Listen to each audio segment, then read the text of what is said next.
ఏమండి ఈ లోకంలో నిష్కపటంగా ఉంటే ఎట్లా బ్రతుకుతామండి అని అంటారు. మీకు మాట తెలుసా, ఈ ప్రస్తుత కలుషితమైన ఈ లోకంలో వాతావరణం పొల్యూషన్, వాటర్ పొల్యూషన్ అన్ని పొల్యూట్ అయిపోయినటువంటి ఈ లోకంలో పట్టణాలలో పక్షి అనేది కనపడటంలా. ఒక కాకి కనపడదు, ఒక పిచ్చుక కనపడదు, కానీ ఏం కనపడదో తెలుసా? గుట్టల కింద పావురాలు మాత్రం కనపడతాయి. చప్పట్లు గట్టిగా పడదాం. కల్మషం లేనిది అది.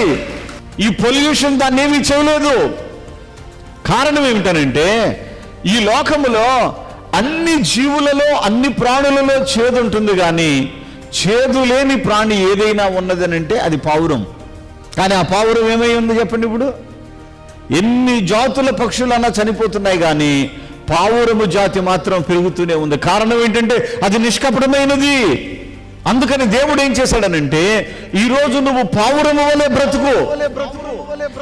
నీ చుట్టూ ఎంత ప్రమాదకరమైన పరిస్థితులున్నా, నీ చుట్టూ ఎంత ఘోరమైన పరిస్థితులు ఎదురైనా నీ ప్రాణానికి కీడు కలగకుండా కాపాడే బాధ్యత దేవుడు తీసుకుంటాడు. ఆమేన్.